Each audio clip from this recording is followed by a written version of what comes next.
Bismillahirrahmanirrahim. Alhamdulillahi rabbil alamin wassalatu wassalamu ala asyrafil anbiya'i wal mursalin nabiyina Muhammadin wa ala alihi wa sahbihi ajma'in amma ba'du fa ya ayyuhal hadirun wal hadirat assalamu alaikum warahmatullahi wabarakatuh. Alhamdulillah, segala puji hanya milik Allah Subhanahu wa taala. Salawat serta salam semoga selalu tercurahkan kepada nabi kita Nabi Muhammadin sallallahu alaihi wasallam, juga tercurahkan pula kepada seluruh keluarga-keluarganya, sahabat-sahabatnya, dan para pengikutnya hingga akhir zaman. Dan semoga Allah Subhanahu wa taala menjadikan kita sebagai pengikut setianya Rasulullah sallallahu alaihi wasallam. Pemirsa dimanapun Anda berada, kesempatan kali ini kita akan membahas tentang tema arti puasa secara definisi. Ya, kemarin itu sudah kita bahas tentang arti puasa secara bahasa dan hikmah. Kenapa diartikan seperti ini dan kenapa nama lain Ramadan seperti ini dan lain sebagainya. Adapun hari ini adalah arti puasa secara istilah, secara syariatnya. Sehingga puasa itu artinya apa sih? Ketika ditanya, kita bukan puasa Ramadan. Kemudian ditanya, emang apa sih puasa Ramadan? Apa sih puasa itu? Definisi secara umum tentang puasa.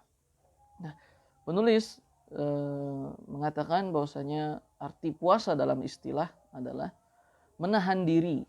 Menahan diri. Jiwa kita ini, diri kita tahan. Menahan diri dari segala hal yang bisa membatalkan puasa. Yang bisa membatalkan puasa apa saja? Nanti insya Allah di pertemuan-pertemuan berikutnya kita akan bahas pembatal puasa. Nah, sehingga arti secara syariat puasa itu artinya apa sih?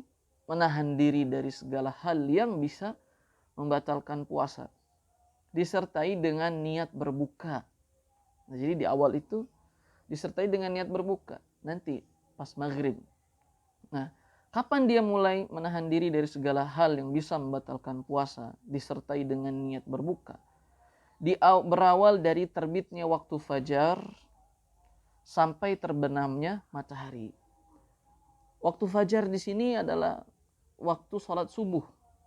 Karena fajar itu ada dua. Ada fajar shadiq, ada fajar kadzib. Ada fajar yang shadiq itu jujur. Ada fajar yang kadzib. Kadzib itu bohong, fajar bohong. Fajar shadiq itulah waktu yang menunjukkan telah datang masuknya sholat subuh. Misalkan sholat subuh jam 4, nah itu fajar itu cahaya, shadiq itu jujur, cahaya yang jujur, yang mana itu menunjukkan telah datangnya waktu sholat subuh.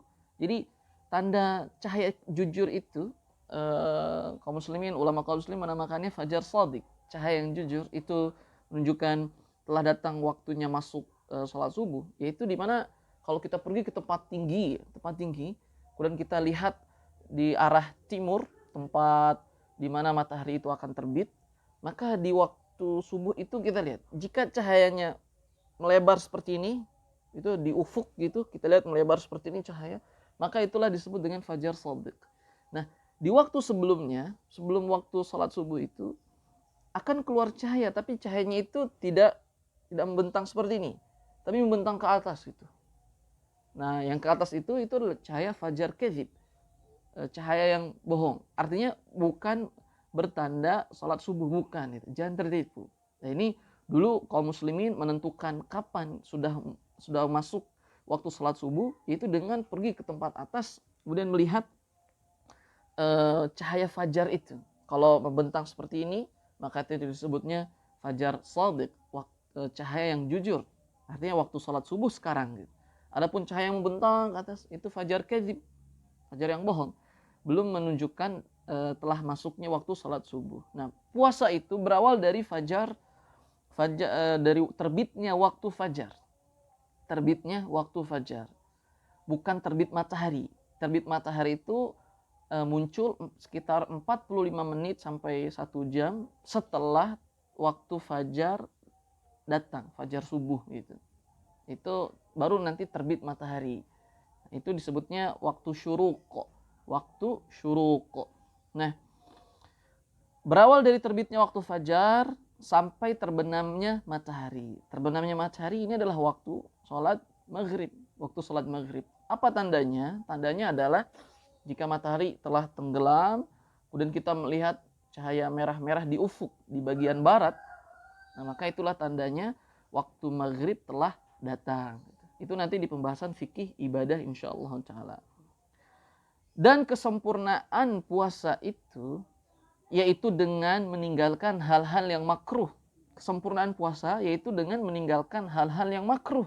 Nanti kita akan sebutkan apa saja sih yang hal-hal yang makruh dilakukan dalam puasa. Itu insya Allah nanti kita sebut. Dan tidak melakukan amalan-amalan yang haram.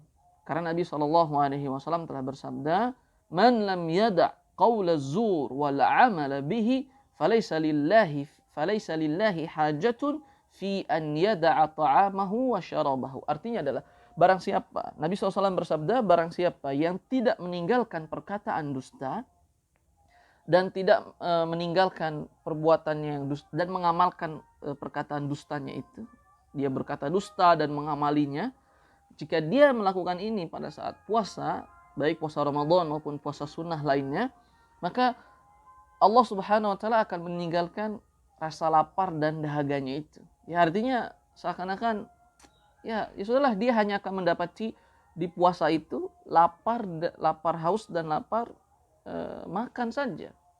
Mungkin puasanya tidak Allah siapkan, melainkan dia hanya mendapati rasa lapar saja. Kenapa? Karena pas puasanya dia berdusta, dia mengamalkan ucapan dustanya itu. Maka puasanya ini Allah tidak butuh dengan puasa yang seperti itu, melainkan dia si hamba itu akan mendapatkan lapar haus saja di puasanya tersebut. Nah, maka itulah arti puasa secara istilah. Semoga ada manfaatnya dan ada hikmahnya yang bisa kita petik.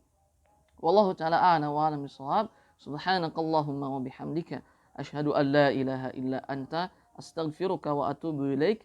Thumma assalamu alaikum warahmatullahi wabarakatuh.